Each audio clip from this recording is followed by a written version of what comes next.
15ই August. পাখি সম্পর্কে কৌতূহলটা আমার অনেক দিনের। ছেলেবেলায় আমাদের বাড়িতে একটা পোষা ময়না ছিল। সেটাকে আমি 100-র উপর বাংলা শব্দ পরিষ্কারভাবে উচ্চারণ করতে শিখিয়েছিলাম। আমার ধারণা ছিল পাখি কথা বললেও কথার মানে বোঝে না। একবার এই ময়নাটাই এমন একটা কাণ্ড করে বসল যে আমার সে ধারণা প্রায় পাল্টে গেল। দুপুরবেলা সবেমাত্র আমি স্কুল থেকে ফিরেছি। মা রেকাবিতে মোহনভোগ এনে দিয়েছেন। এমন সময় ময়নাটা হঠাৎ ভূমিকম্প ভূমিকম্প বলে চেঁচিয়ে উঠল। আমরা কোনো কম্পন টের পাইনি, কিন্তু পরের দিন কাগজে বেরোলো সিসমোগ্রাফ যন্ত্রে সত্যিই নাকি একটা মৃদু কম্পন ধরা পড়েছে। সেই থেকে পাখিদের বুদ্ধির দৌড় সম্পর্কে মনে একটা অনুসন্ধিৎসা রয়ে গেছে, কিন্তু অন্যান্য 5 রকম বৈজ্ঞানিক গবেষণার মধ্যে ওটা নিয়ে আর চর্চা করা হয়নি। আরেকটা কারণ অবশ্যই আমার বেড়াল নিউটন। নিউটন পাখি পছন্দ করে না, আর নিউটনকে অখুশি করে আমার কিছু করতে মন চায় না। সম্প্রতি বয়সের জন্যই বোধহয় নিউটন দেখছি পাখি সম্বন্ধে অনেক উদাসীন হয়ে পড়েছে। সেই কারণেই আমার ল্যাবরেটরিতে আবার কাক, চড়ুই, শালিক ঢুকতে আরম্ভ করেছে। আমি সকালে তাদের খেতে দিই। সেই খাদ্যের প্রত্যাশায় তারা সূর্য ওঠার আগে থেকেই আমার জানলার বাইরে জটলা করে। প্রত্যেক প্রাণীরই কিছু কিছু নির্দিষ্ট সহজাত ক্ষমতা থাকে। আমার ধারণা অন্য প্রাণীর তুলনায় পাখির ক্ষমতা আরও বেশি, আরও বিস্ময়কর। একটা বাবুইয়ের বাসা হাতে নিয়ে নেড়েচেড়ে দেখলে স্তম্ভিত হতে হয়। একজন মানুষকে কিছু খড়কুটো দিয়ে যদি ওরম একটা বাসা তৈরি করতে বলা হয়, আমার বিশ্বাস সে কাজটা সে আদৌ পারবে না, কিংবা যদি বা পারে তো মাসখানেকের অক্লান্ত পরিশ্রম লেগে যাবে। অস্ট্রেলিয়াতে ম্যালি ফাউল বলে একরকম পাখি আছে যারা মাটিতে বাসা করে। বালি, মাটি আর উদ্ভিজ্জ দিয়ে তৈরি একটা ঢিপি, আর তার ভেতরে ঢোকার জন্য একটা গর্ত। ডিম পাড়ে বাসার ভেতরে, কিন্তু সে ডিমে টা দেয় না। অথচ উত্তাপ না হলে তো ডিম ফুটে বাচ্চা বেরোবে না। উপায় কি? উপায় হলো এই যে ম্যালি ফাউল কোনো এক আশ্চর্য অজ্ঞাত কৌশলে বাসার ভিতরের তাপমাত্রা 78 ডিগ্রি ফ্যারেনহাইটের 1 ডিগ্রিও এদিক ওদিক হতে দেয় না। তা বাইরের আবহাওয়া ঠান্ডা বা গরম যাই হোক না কেন। আরও রহস্য, গ্রিব নামক পাখি তাদের নিজেদের পালক ছিঁড়ে ছিঁড়ে খায় এবং শাবকদেরও খাওয়ায়। কেন তা কেউ জানে না। আবার এই একই গ্রিব পাখি জলে ভাসমান অবস্থায় কোনো শত্রুর আগমনের ইঙ্গিত পেলে নিজের দেহ ও পালক থেকে কোনো এক অজ্ঞাত উপায়ে বায়ু বার করে দিয়ে শরীরের স্পেসিফিক গ্র্যাভিটি বাড়িয়ে গলা অবধি জলে ডুবে ভাসতে থাকে। এছাড়া যাযাবর পাখির দিক নির্ণয় ক্ষমতা, ঈগলবাজের শিকার ক্ষমতা, শকুনের ঘ্রাণ শক্তি, অসংখ্য পাখির আশ্চর্য সঙ্গীত প্রতিভা, এসব তো আছেই। এই কারণেই কিছুদিন থেকে পাখির পেছনে কিছুটা চিন্তা ও সময় দিতে ইচ্ছা করছে।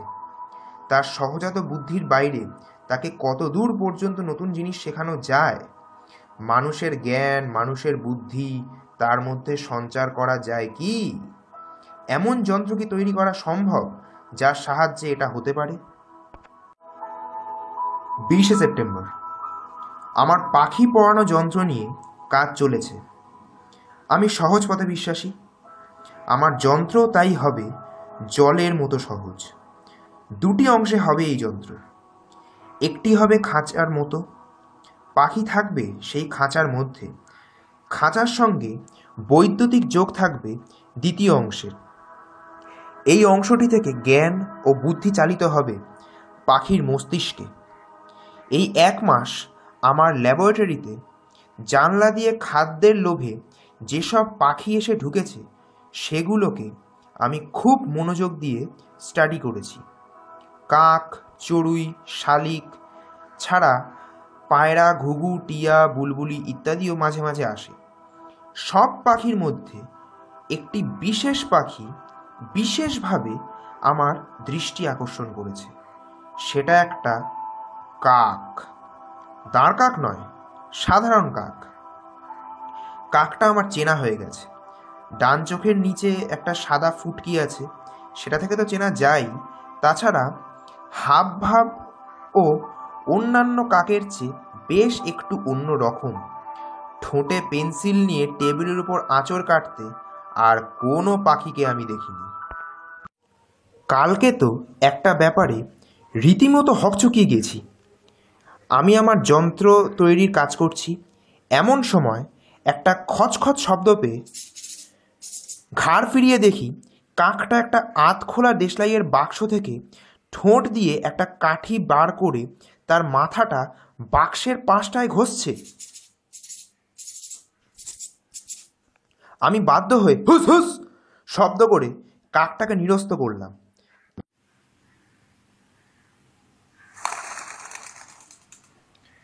কাকটা তখন উড়ে গিয়ে জানলায় বসে গলা দিয়ে দ্রুত কয়েকটা শব্দ করল, যেটার সঙ্গে কাকের স্বাভাবিক কা কা শব্দের কোনো সাদৃশ্য নেই। হঠাৎ শুনে মনে হবে যেন কাকটা বুঝি হাসছে। যেরকম চালাক পাখি, আমার পরীক্ষার জন্য একে ব্যবহার করতে পারলেই সবচেয়ে ভালো হবে। দেখা যাক কতদূর কি হয়। 27 সেপ্টেম্বর।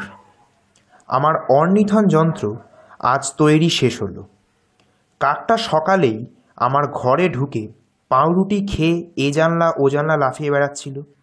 যন্ত্রটা টেবিলের উপর রেখে যেই তার দরজাটা খুলে দিলাম,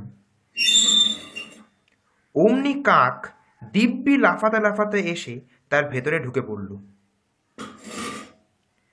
এ থেকে এটাই অনুমান করা যায় যে কাকটা শেখার আগ্রহ প্রবল। প্রথমে কিছুটা ভাষা জ্ঞান হওয়া দরকার, না হলে আমার কথা বুঝতে পারবে না। তাই সহজ বাংলা দিয়ে শুরু করেছি। আমাকে বোতাম টেপা ছাড়া আর কোনো কাজই করতে হচ্ছে না। শেখাবার সমস্ত বিষয় আগে থেকে রেকর্ড করা, বিভিন্ন চ্যানেলে বিভিন্ন বিষয়, প্রত্যেকটা আলাদা নম্বর দেওয়া। একটা আশ্চর্য জিনিস লক্ষ্য করলাম, বোতাম টিপলেই কাকটার চোখ ধীরে ধীরে বন্ধ হয়ে আসে, আর সঙ্গে সঙ্গে তার নড়াচড়াও বন্ধ হয়ে যায়। কাকের মতো ছটফটে পাখির পক্ষে এটা যে কতটা অস্বাভাবিক সে তো বুঝতেই পারছি। নভেম্বর মাসে চিলির রাজধানী স্যান্টিয়াগো শহরে সারা বিশ্বের পক্ষী বিজ্ঞানীদের একটা কনফারেন্স আছে। মিনেসোটাতে আমার পক্ষী বিজ্ঞানী বন্ধু রিওফাস গ্রেনফেলকে একটা চিঠি লিখে দিয়েছি। যদি আমার বায়স বন্ধুটি সত্যিই করে মানুষের বুদ্ধি কিছুটা আয়ত্ত করতে পারে, তাহলে ওকে সঙ্গে নিয়ে গিয়ে সম্মেলনে ডিমনস্ট্রেশন সহ একটা বক্তৃতা দেওয়া চলতে পারে। 4 অক্টোবর। কর্ভাস হলো কাক জাতীয় পাখির ল্যাটিন নাম। আমার ছাত্রটিকে আমি ওই নামেই ডাকছি। নাম ধরে ডাকলে প্রথম দিকে আমার দিকে ফিরে ফিরে চাইতো, এখন দেখছি গলা দিয়ে শব্দ করে উত্তর দেয়। এই প্রথম একটা কাককে কা না বলে কি বলতে শুনছি। তবে কণ্ঠস্বরের বিশেষ পরিবর্তন আমি আশা করছি না। অর্থাৎ কর্ভাসকে দিয়ে কথা বলানো চলবে না। তার বুদ্ধির পরিচয় তার কাজেই প্রকাশ পাবে বলে আমার বিশ্বাস। কর্ভাস এখন ইংরেজি শিখছে।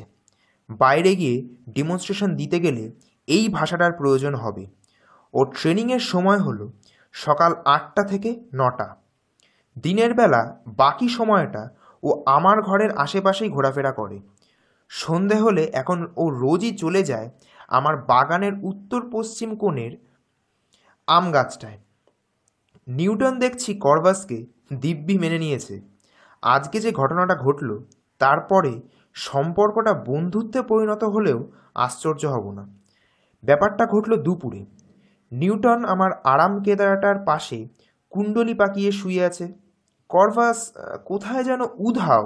আমি খাতায় নোট লিখছি, এমন সময় হঠাৎ ডানার ঝটপটানি শুনে জানলার দিকে চেয়ে দেখি করভাস ঘরে ঢুকেছে। তার ঠোঁটে একটি সদ্য কাটা মাছের টুকরো। সে সেটাকে এনে থপ করে নিউটনের সামনে ফেলে দিয়ে আবার জানলায় ফিরে গিয়ে ঘাড় বেঁকিয়ে এদিক ওদিক দেখতে লাগলো। গ্রেনফেল আমার চিঠির উত্তর দিয়েছে, লিখেছে সে পক্ষী বিজ্ঞানীদের সম্মেলনে আমাকে নেমন্তন্ন পাঠানোর বন্দোবস্ত করছে। আমি অবশ্যই যেন কাক সমেত যথাসময় সান্টিয়াগোতে গিয়ে হাজির হই।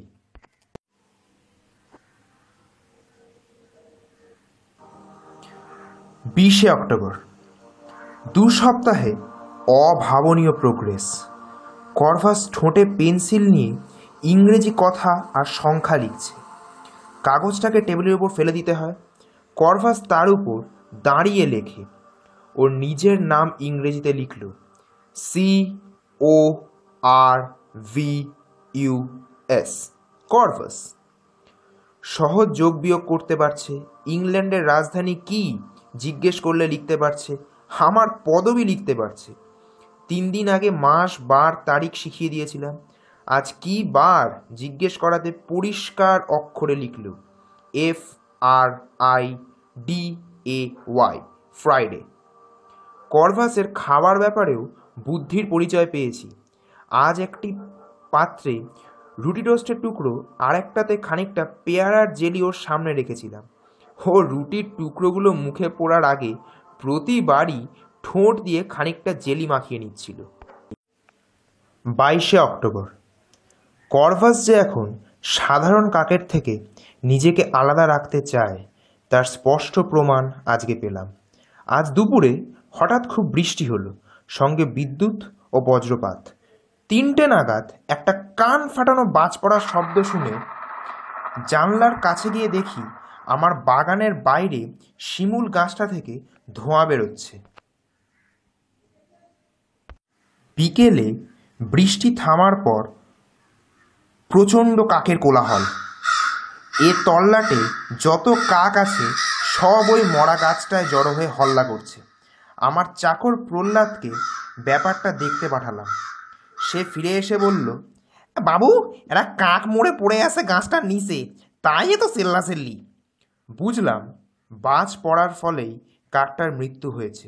কিন্তু আশ্চর্য, করভাস আমার ঘর থেকে বেরোবার কোনো রকম আগ্রহ দেখালো না। সে এক মনে পেন্সিল মুখে দিয়ে প্রাইম নাম্বারস লিখে চলেছে। 2,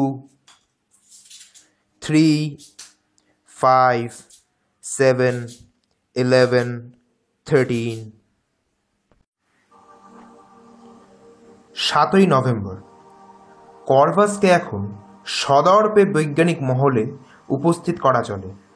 পাখিকে শিখিয়ে পড়িয়ে খুঁটিনাটি ফরমাস খাটানোর নানা রকম উদাহরণ পাওয়া যায়, কিন্তু করভাসের মতো এমন শিক্ষিত পাখির নজির পৃথিবীর ইতিহাসে আর আছে বলে আমার জানা নেই। অর্নিথন যন্ত্রের প্রয়োজন ফুরিয়ে গেছে।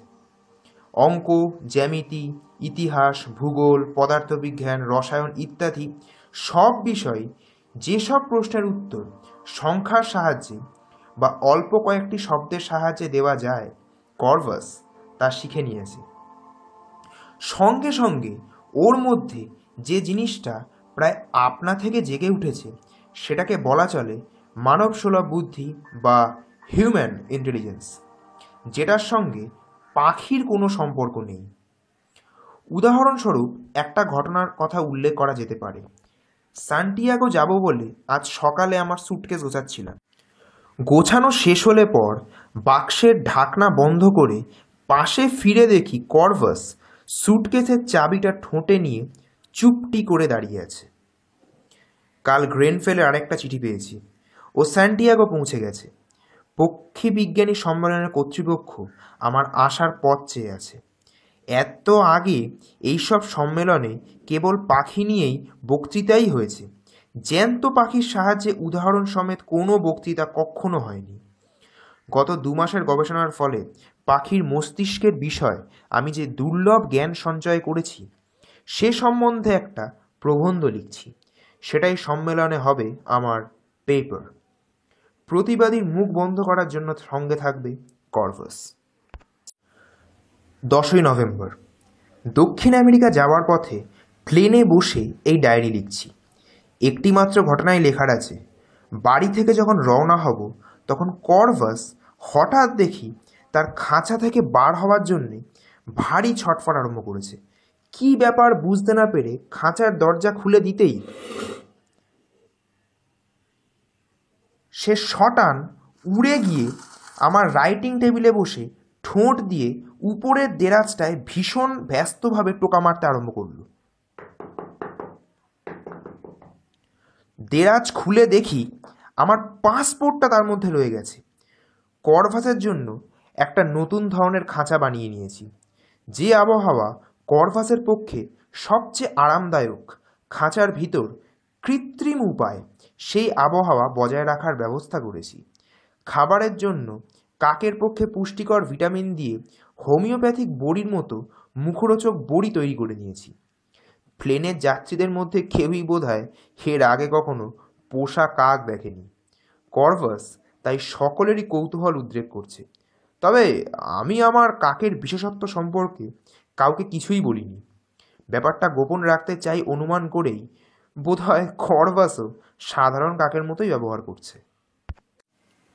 14ই নভেম্বর, হোটেল এক্সেলসিয়ার স্যান্টিয়াগো, রাত 11টা। দুদিন খুব ব্যস্ত ছিলাম, তাই ডায়েরি লেখার সময় পাইনি। আগে আমার বক্তৃতার কথাটা বলে নিই, তারপর এই কিছুক্ষণ আগের চাঞ্চল্যকর ঘটনায় আসা যাবে। এক কথায় বলা যায় কর্ভাস সহ আমার বক্তৃতাটা হয়েছে another feather in my cap. লেখাটা পড়তে লেগেছিল আধ ঘন্টা।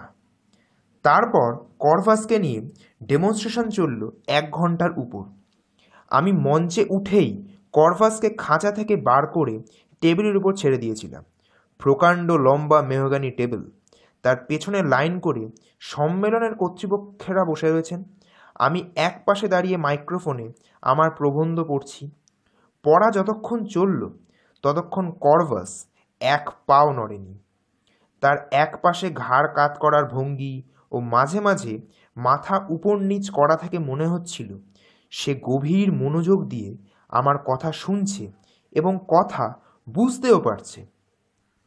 বক্তৃতা শেষ হওয়ার পর চারিদিক থেকে করধ্বনির সঙ্গে একটা কাঠঠোকরার মতো শব্দ শুনে টেবিলের দিকে চেয়ে দেখি কর্ভাস ঠোঁট দিয়ে হাততালির সঙ্গে তাল মিলিয়ে টেবিলের উপর ঠুকে চলেছে। ডেমনস্ট্রেশনের সময় অবশ্যই কর্ভাসের কোনো বিরাম ছিল না। গত 2 মাসে সে যা কিছু শিখেছে সবই সম্মেলনের অভ্যাগতদের সামনে উপস্থিত করে তাদের তাক লাগিয়ে দিয়েছে। সকলেই এক বাক্যে স্বীকার করেছে যে পাখির মস্তিষ্কে মানুষের জ্ঞান ও বুদ্ধি যে এভাবে প্রকাশ করা যেতে পারে তা কেউই কোনোদিন কল্পনা করতে পারে। এখানকার কাগজ কোরিয়েরে দেল সান্টিয়াগোর সান্ধ্য সংস্করণে এর মধ্যেই কর্ভাসের খবর বেরিয়ে গেছে।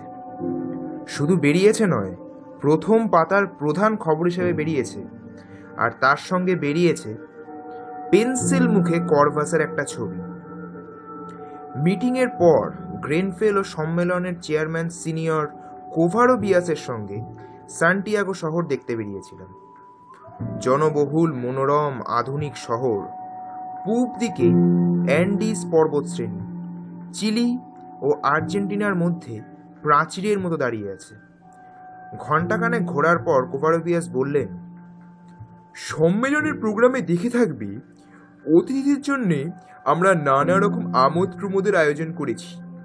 তার মধ্যে আজ বিকেলের ব্যাপারটায় আমি ব্যক্তিগতভাবে তোমাকে উপস্থিত থাকতে অনুরোধ করছি। একটি চিলিয়ান জাদুকর আজ তামাশা দেখাবেন তোমাদের খাতিরে। ইনি আর্গাস নামে পরিচিত। এর বিশেষত্ব হলো এই যে ইনি ম্যাজিকে নানা রকম পাখি ব্যবহার করেন। ব্যাপারটা শুনে কৌতূহল হয়েছিল, তাই আমি আর গ্রেনফেল আজ বিকেলে এখানকার প্লাজা থিয়েটারে আর্গাসের ম্যাজিক দেখতে গিয়েছিলাম। লোকটা নানা রকম পাখি ব্যবহার করে সেটা ঠিকই, হাঁস, কাকাতুয়া, পায়রা, মোরগ, একটা 3 হাত লম্বা সারস, এক ঝাঁক হামিং বার্ড, এ সবই কাজে লাগায় আর্গাস। এবং এটা বোঝাই যায় যে সবকটি পাখিকেই সে বেশ দক্ষতার সঙ্গে কাজ শিখিয়ে নিয়েছে। বলা বাহুল্য, এই কাজের কোনোটাই আমার কর্ভাসের কৃতিত্বের ধারে কাছেও আসে না। সত্যি বলতে কি, পাখির চেয়ে আমার অনেক বেশি ইন্টারেস্টিং মনে হলো জাদুকর ব্যক্তিটিকে। টিয়া পাখির মতো নাক, মাঝখানে সিথি করে টান করে পিছনে আঁচড়ানো নতুন গ্রামাফোন রেকর্ডের মতো চকচকে চুল, চোখে মাইনাস পাওয়ারের চশমা, তার কাঁচ এত পুরু যে মণি দুটোকে তীক্ষ্ণ বিন্দুর মতো দেখায়। লম্বায় লোকটা 6 ফিটের উপর। চকচকে কালো কোটের আস্তিনের ভেতর থেকে দুটো শীর্ণ ফ্যাকাশে হাত বেরিয়ে আছে। সেই হাতের বিভিন্ন ভঙ্গিমাই দর্শকদের সম্মোহিত করে রাখে। জাদু খুব উঁচু দরের না হলেও জাদুঘরের চেহারা ও হাবভাব দেখেই প্রায় পয়সা উঠে আসে। আমি শো দেখে হল থেকে বেরোবার সময় গ্রেনফেলকে পরিহাস ছলে বললাম, হ্যাঁ, আমাদের যেমন আর্গাসের ম্যাজিক দেখানো হলো, আর্গাসকে তেমন কর্ভাসের খেলা দেখালে মন্দ হতো না। রাত 9টায় ডিনার ও তারপরে অতি উপাদেয় চিলিয়ান কফি খেয়ে গ্রেনফেলের সঙ্গে হোটেলের বাগানে কিছুক্ষণ কাটিয়ে সবেমাত্র ঘরে এসে বাতি নিভিয়ে শুয়েছি, এমন সময় টেলিফোন বেজে উঠল।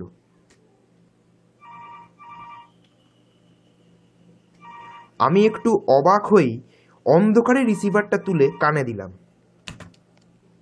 সিনিয়র শঙ্কু? হ্যাঁ, আমি রিসেপশন থেকে বলছি। আপনাকে অসময় বিরক্ত করার জন্য ক্ষমা চাইছি। একটি ভদ্রলোক বিশেষ করে আপনার সঙ্গে দেখা করতে চাইছেন। আমি বাধ্য হয়েই বললাম যে আমি ক্লান্ত, সুতরাং ভদ্রলোক যদি কাল সকালে আমাকে টেলিফোন করে একটা অ্যাপয়েন্টমেন্ট করতে পারেন তাহলে ভালো হয়। নিশ্চয়ই কোনো রিপোর্টার হবে। এর মধ্যেই 4 জন সাংবাদিককে ইন্টারভিউ দিতে হয়েছে এবং তারা যেসব প্রশ্ন করেছে তাতে আমার মতো ঠান্ডা মেজাজের মানুষকেও রীতিমতো অসহিষ্ণু হয়ে পড়তে হয়। একজন সরাসরি জিজ্ঞেস করলেন, ভারতবর্ষে যেমন গরুকে পুজো করা হয় তেমনি কাককেও হয় কিনা। যত সব। রিসেপশন লোকটির সঙ্গে কথা বলে বলল, এই সিনিয়র শঙ্কু, ভদ্রলোক বলছেন তিনি 5 মিনিটের বেশি সময় নেবেন না, সকালে ওর একটা অন্য এনগেজমেন্ট রয়েছে। বললাম, যিনি এসেছেন তিনি কি সংবাদপত্রের লোক? আগে না, ইনি হলেন বিখ্যাত চিলিয়ান জাদুকর আর্গাস। নামটা শুনে বাধ্য হয়েই ভদ্রলোককে উপরে আসতে বলতে হলো। বিছানার পাশে টেবিল ল্যাম্পটা জ্বালিয়ে দিলাম। 3 মিনিট পর কলিং বেল বেজে উঠল।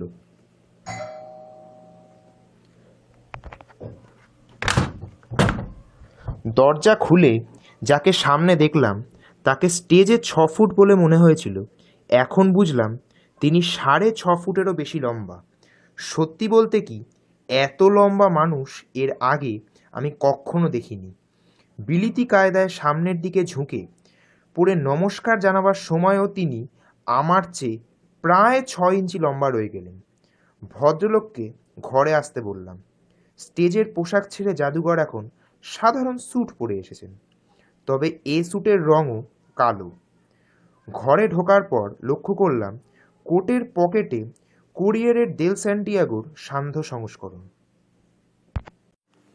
আর্গাস চেয়ারে বসার পর তার ম্যাজিকের তারিফ করে বললাম, যতদূর মনে পড়ছে গ্রিক উপকথায় আর্গাস নামক একজন কীর্তিমান পুরুষের কথা পড়েছি, যার সর্বাঙ্গে ছিল সহস্র চোখ। একজন জাদুঘরের পক্ষে নামটা বেশ মানানসই। আর্গাস মৃদু হেসে বললেন, সেই কীর্তিমান পুরুষটির সঙ্গে পাখির একটা সম্পর্ক রয়েছে, মনে পড়ছে নিশ্চয়ই? আমি বললাম, হ্যাঁ, গ্রিক দেবী হেরা আর্গাসের চোখগুলি তুলে ময়ূরের পুচ্ছে বসিয়ে দিয়েছিলেন। সেই থেকেই ময়ূরের লেজে চাকা চাকা দাগ। কিন্তু আমার কৌতূহল হচ্ছে আপনার চোখ সম্পর্কে। কত পাওয়ার আপনার চশমার? -20। তবে তাতে কিছু এসে যায় না, আমার পাখিগুলোর কোনোটারই চশমার প্রয়োজন হয় না। নিজের রসিকতায় নিজেই অট্টহাস্য করে উঠলেন আর্গাস। কিন্তু সে হাসি ফুরোবার আগেই ভদ্রলোক হঠাৎ মুখ হাঁ অবস্থাতেই থেকে গেলেন। তার চোখ চলে গেছে আমার ঘরের তাকে রাখা প্লাস্টিকের খাঁচার দিকে। কর্ভাস ঘুমিয়ে পড়েছিল। এখন দেখছি জাদুকরের অট্টহাসিতেই বোধহয় তার ঘুমটা ভেঙে গেছে। সে দিব্যি ড্যাব ড্যাব করে চেয়ে আছে আগন্তুকটির দিকে। আর্গাস মুখ হাঁ অবস্থাতেই চেয়ার ছেড়ে উঠে খাঁচাটার দিকে এগিয়ে গেলেন।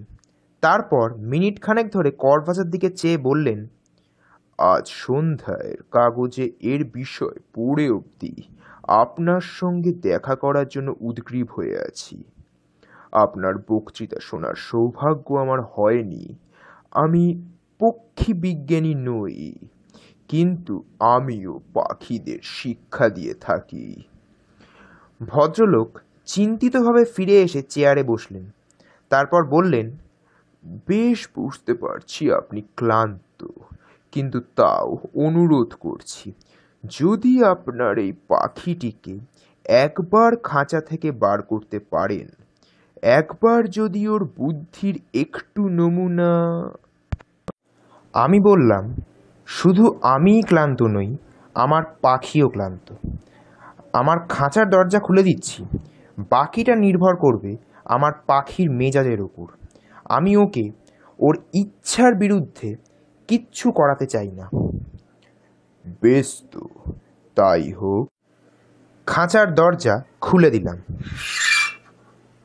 কর্ভাস বেরিয়ে এসে ডানার 3 ঝাপটায় আমার খাটের পাশে টেবিলটায় এসে এক অব্যর্থ ঠোকরে ল্যাম্পটা নিভিয়ে দিল।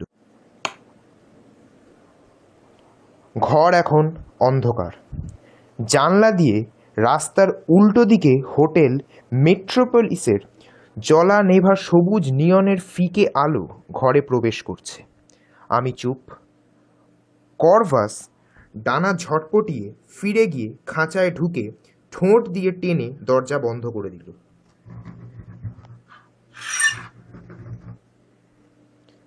আর্গাস মুখের উপর সবুজ আলো নিয়নের তালে জ্বলছে, নিভছে।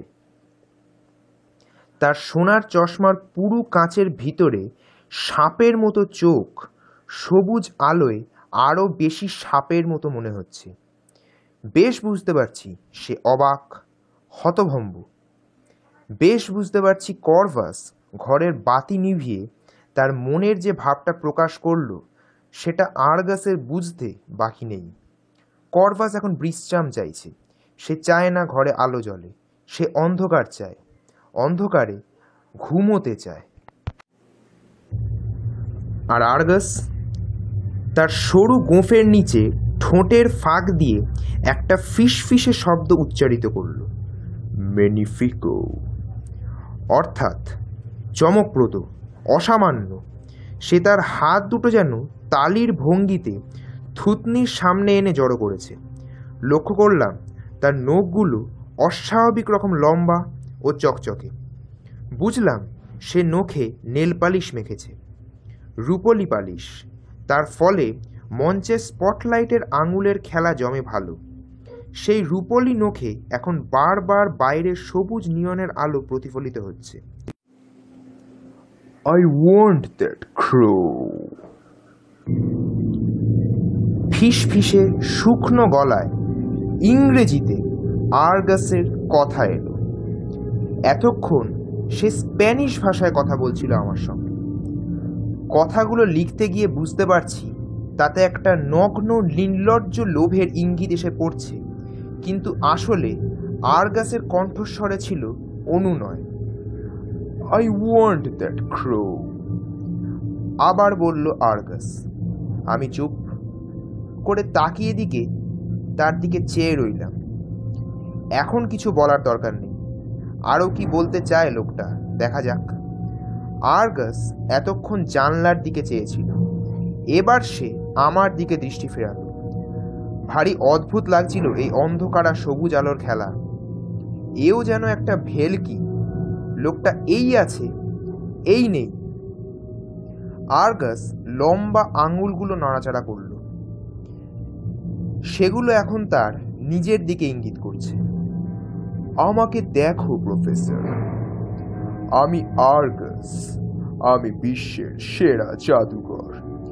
2 আমেরিকার প্রতিটি শহরে প্রতিটি জাদুপ্রিয় লোক আমায় চেনে। ছেলে, বুড়ো, মেয়ে, পুরুষ সবাই চেনে। আগামী মাসে আমি পৃথিবী ভ্রমণে বেরোচ্ছি। Rome, Madrid, Paris, London, Athens, Stockholm, Tokyo, Hong Kong. আমার ক্ষমতা এবার স্বীকৃত হবে সারা বিশ্বে।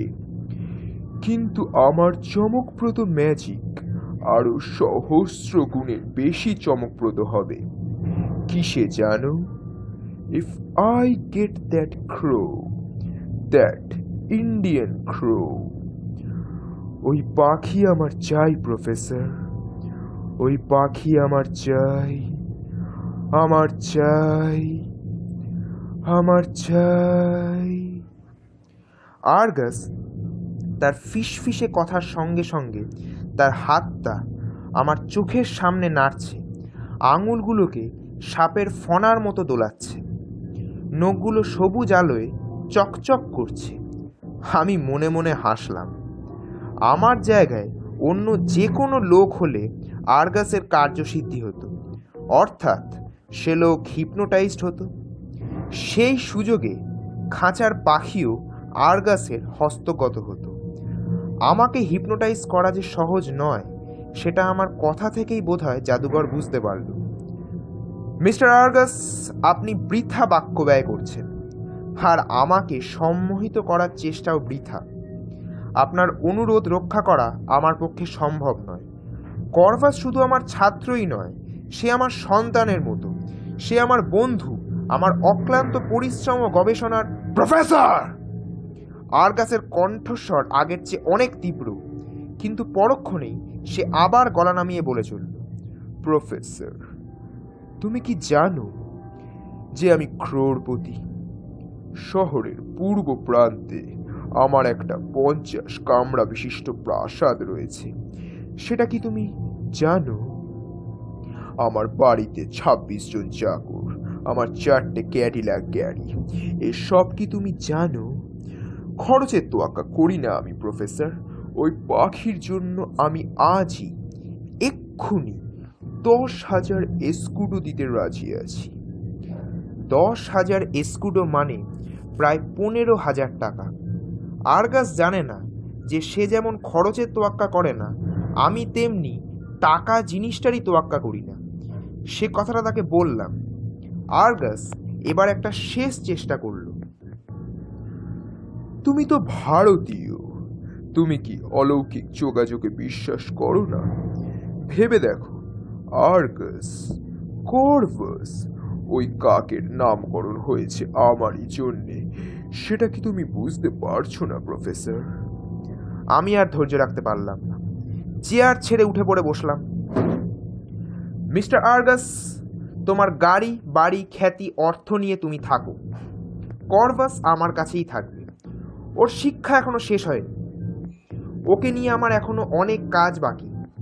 আমি আজ ক্লান্ত। তুমি 5 মিনিট সময় চেয়েছিলে, আমি 20 মিনিট দিয়েছি, আর দিতে পারছি না। আমি এখন ঘুমোবো, আমার পাখিও ঘুমোবে। সুতরাং গুড নাইট। আমার কথাগুলো শুনে আর্গাসের মুখে হতাশার ছাপ দেখে একটা সামান্য অনুকম্পার ভাব মনে প্রবেশ করলেও আমি সেটাকে একেবারেই আমল দিলাম না। আর্গাস আবার বিলিতি কায়দায় মাথা নুইয়ে স্প্যানিশ ভাষায় গুড নাইট জানিয়ে আমার ঘর থেকে বেরিয়ে চলে গেল। দরজা বন্ধ করে খাঁচার কাছে গিয়ে দেখি করভাস এখনও জেগে আছে। আমি যেতেই সে ঠোঁট ফাঁক করে একটা শব্দ উচ্চারণ করল, কে? এবং শব্দটাতে যে একটা জিজ্ঞাসা রয়েছে সেটা তার বলার সুরেই স্পষ্ট। বললাম, এক পাগলা জাদুঘর, টাকার গরমটা বড্ড বেশি, তোমাকে চাইতে এসেছিল, আমি না করে দিয়েছি। সুতরাং তুমি নিশ্চিন্তে ঘুমোতে পারো। 16ই নভেম্বর। ভেবেছিলাম কালকের ঘটনা কালকেই লিখে রাখব, কিন্তু বিভীষিকার ঘোর কাটতে সারা রাত লেগে গেল। কাল সকালটা যেভাবে শুরু হয়েছিল তাতে বিপদের কোনো পূর্বাভাস ছিল না। সকালে সম্মেলনের বৈঠক ছিল। তার মধ্যে উল্লেখযোগ্য ঘটনা হচ্ছে জাপানি পক্ষী বিজ্ঞানী তোমাসাকা মোরিমোতোর ঘোর ক্লান্তিকর ভাষণ। সঙ্গে কর্ভাসকে নিয়ে গিয়েছিলাম। প্রায় 1 ঘন্টা বক্তৃতার পর হঠাৎ খেই হারিয়ে ফেলে মোরিমোতো আমতা আমতা করছিল। এমন সময় কর্ভাস হঠাৎ আমার চেয়ারে হাতলে সশব্দে থোঁড়তালি আরম্ভ করে দিল। হলের লোক তাতে হো হো করে হেসে ওঠাতে আমি ভারী অপ্রস্তুতে পড়ে গিয়েছিলাম। দুপুরে আমাদেরই হোটেলেই সম্মেলনের কয়েকজন ডেলিগেটের সঙ্গে লাঞ্চ ছিল। সেখানে যাওয়ার আগে আমি আমার 71 নম্বর ঘরে এসে কর্ভাসকে খাঁচায় রেখে খাবার দিয়ে বললাম, তুমি থাকো, আমি খেয়ে আসছি। বাধ্য কর্ভাস কোনো আপত্তি করল না। লাঞ্চ শেষ করে যখন ওপরে এসেছি তখন 2:30। দরজায় চাবি লাগাতেই বুঝলাম সেটার প্রয়োজন হবে না, কারণ দরজা খোলা। মুহূর্তের মধ্যে একটা চরম বিপদের আশঙ্কা আমার রক্ত জল করে দিল। ঝড়ের মতো ঘরে ঢুকে দেখি যা ভেবেছিলাম তাই, খাঁচা সমেত কর্ভাস উধাও। আবার ঝড়ের মতো ঘর থেকে বাইরে এলাম। উত্তর দিকে 2টো ঘর পরেই বাঁ দিকে রুম বয়দের ঘর। ঊর্ধ্বশ্বাসে সে ঘরে ঢুকে গিয়ে দেখি 2টো রুম বয় পাশাপাশি পাথরের মতো দাঁড়িয়ে আছে। তাদের চোখের চাহনি দেখেই বুঝতে পারলাম তাদের দুজনকে হিপনোটাইজ করা হয়েছে। চলে গেলাম 127 নম্বর ঘরে গ্রেনফেলের কাছে। তাকে সমস্ত ব্যাপারটা বলে দুজনে শটান গিয়ে হাজির হলাম একতলা রিসেপশনে। রিসেপশনিস্ট ক্লার্ক বলল, আমাদের কাছ থেকে তো কেউ আপনার ঘরের চাবি চাইতে আসেনি। ডুপ্লিকেট চাবি রুম বয়দের কাছে থাকে, তারা যদি দিয়ে থাকে। রুম বয়দের অবশ্যই দেওয়ার দরকার হয়নি। আর্গাস তাদের জাদু বলে অকেজো করে দিয়ে নিজেই চাবি নিয়ে তার কাজ হাসিল করেছে। শেষটায় হোটেলের দ্বার রক্ষকের কাছে গিয়ে আসল খবর পাওয়া গেল। সে বলল, আধ ঘন্টা আগেই একটা সিলভার ক্যাডিল্যাক গাড়িতে আর্গাস এসেছিলেন। তার 10 মিনিট পরে হাতে একটা সেলোফেনের ব্যাগ নিয়ে তিনি হোটেল থেকে বেরিয়ে গাড়িতে উঠে চলে যান। রূপলি রঙের ক্যাডিল্যাক, কিন্তু এখান থেকে কোথায় গেছে আর্গাস? তার বাড়িতে কি না অন্য কোথাও? অবশেষে কোভারোবিয়াসে স্বর্ণপর্ণা হতে হলো। ভদ্রলোক বললেন, আর্গাসের বাড়ির কোথায় সেটা এক্ষুনি জেনে নিতে পারি, কিন্তু তাতে লাভ হবে? সে কি আর বাড়িতে গেছে? সে তোমার কর্ভাসকে নিয়ে নিশ্চয়ই অন্য কোথাও গা ঢাকা দিয়েছে। তবে সে যদি শহরের বাইরে বেরোতে চায় তাহলে একটাই রাস্তা আছে। তোমাদের আমি ভালো গাড়ি, ভালো ড্রাইভার আর সঙ্গে পুলিশ দিতে পারি। সময় কিন্তু খুব কম, আধ ঘন্টার মধ্যে বেরিয়ে পড়তে হবে। হাইওয়ে ধরে চলে যাবে, যদি কপালে থাকে তো তার সন্ধান পাবে। 3:15 মধ্যে আমরা বেরিয়ে পড়লাম। রওনা হবার আগে হোটেলে ফোন করে জেনে নিয়েছিলাম যে আর্গাস, আসল নাম ডোমিঙ্গো বার্তেলেমে সারমিয়েন্তো, তার বাড়িতে ফেরেনি। আমাদের সঙ্গে 2জন সশস্ত্র পুলিশ। আমরা পুলিশের গাড়িতেই চলেছি। 2জন পুলিশের একজন ছোকরা, নাম কারৌরাস। দেখলাম আর্গাস সম্বন্ধে বেশ খবর টবর রাখে। বলল, স্যান্টিয়াগো এবং আশেপাশে আর্গাসের নাকি একাধিক আস্তানা আছে। এককালে জিপসিদের সঙ্গে অনেকটা সময় কাটিয়েছে। 19 বছর বয়স থেকে ম্যাজিক দেখাতে আরম্ভ করেছে। পাখি নিয়ে ম্যাজিক শুরু করেছে বছর 4 আগে, আর সেই থেকেই ওর জনপ্রিয়তা বাড়তে শুরু করেছে। আমি জিজ্ঞেস করলাম, ও কি সত্যই ক্রোড়পতি? কারোরাস বলল, তাই তো মনে হয়, তবে লোকটা ভয়ানক কঞ্জুস আর কাউকে বিশ্বাস করে না। তাই ওর বন্ধু বলতে এখন আর বিশেষ কেউ নেই। শহর থেকে বেরিয়ে হাইওয়েতে পড়ে একটা মুশকিল হলো। হাইওয়ে 2 ভাগে ভাগ হয়ে একটা চলে গেছে উত্তরে লস অ্যান্ডিজের দিকে, আরেকটা চলে গেছে পশ্চিমে ভালপারাইজো বন্দর পর্যন্ত। 2টো হাইওয়ের মুখের কাছে একটা পেট্রোলের দোকান। দোকানের লোকটাকে জিজ্ঞেস করাতেই সে বলল, ক্যাডিল্যাক, সিনিয়র আর্গাসের ক্যাডিল্যাক, সে তো গেছে ভালপারাইজোর রাস্তায়। আমাদের কালো মার্সিডিজ তীর বেগে রওনা দিল ভালপারাইজোর উদ্দেশ্যে। কর্ভাসের প্রাণহানি হবে না সেটা জানি, কারণ তার প্রতি আর্গাসের লোভটা খাঁটি। কিন্তু কাল রাত্রে কর্ভাসের হাবভাব দেখেই বুঝেছিলাম যে সে জাদুকর লোকটিকে মোটেই পছন্দ করছে না। সুতরাং আর্গাসের খপ্পরে পড়ে তার যে মনের অবস্থা কী হবে সেটা ভাবতেই খারাপ লাগছে। পথে আরও দুটো পেট্রোল স্টেশন পড়ল এবং দুটোরই মালিক সঙ্গে সঙ্গে আমরা নিশ্চিত হলাম যে আর্গাস সিলভার ক্যাডিল্যাক এই রাস্তা দিয়েই নিয়ে গেছে। আমি আশাবাদী লোক, নানান সময় নানান সংকট থেকে অক্ষত অবস্থায় বেরিয়ে এসেছি।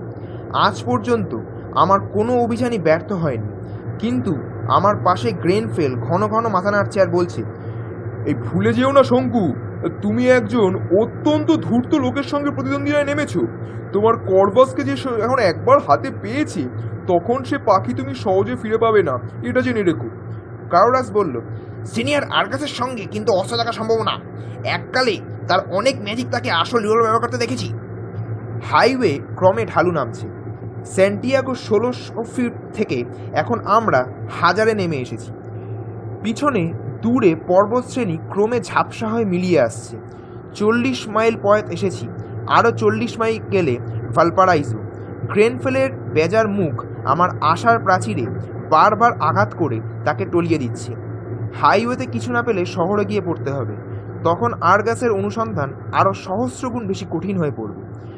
রাস্তার সামনে খানিকটা চড়াই উঠে গেছে, পেছনে কী আছে দেখা যাচ্ছে না। গাড়ি এগিয়ে চলেছে দুর্বার গতিতে। চড়াই পেরোলো, সামনে রাস্তা ঢালু নেমে গেছে বহুদূর। রাস্তার পাশে এখানে ওখানে দু একটা গাছ, বহু দূরে একটা গ্রাম, মাঠে মোষের দল। জনমানবের কোনো চিহ্ন নেই, কিন্তু সামনে ওটা কি? এখনও বেশ দূর, সিকি মাইল তো হবেই। এখন 400 গজের বেশি নয়। একটা গাড়ি রোদে ঝলমল করছে, রাস্তার এক পাশে বেঁকে দাঁড়িয়ে আছে, তার পেছনে একটা গাছের গুঁড়ি। এবার কাছে এসে পড়ছে গাড়িটা, ক্যাডিল্যাক গাড়ি, সিলভার ক্যাডিল্যাক। আমাদের মার্সিডিজ তার পাশে এসে দাঁড়ালো।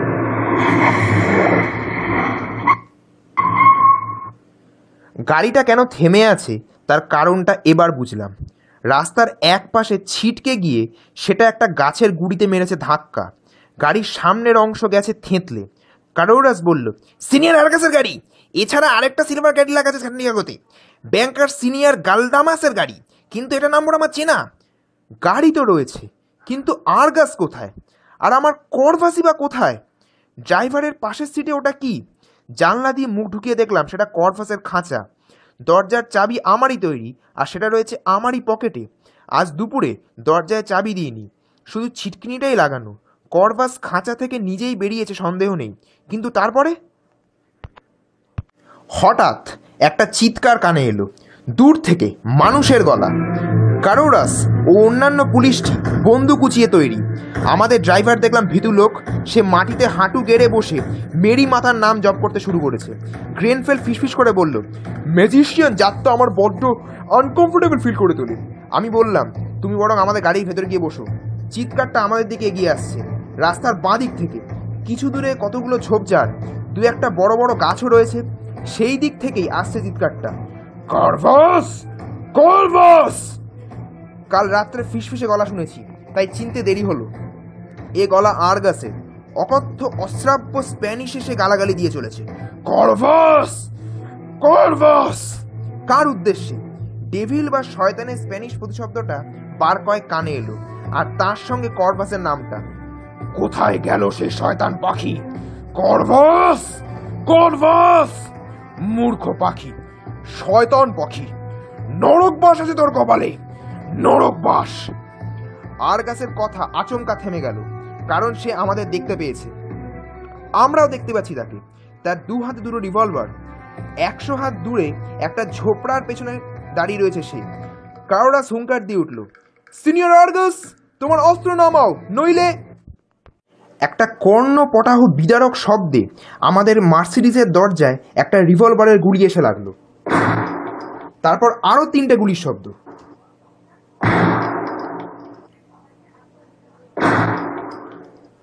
এদিকে ওদিকে আমাদের মাথার উপর দিয়ে ছিটকে বেরিয়ে গেল সেগুলি।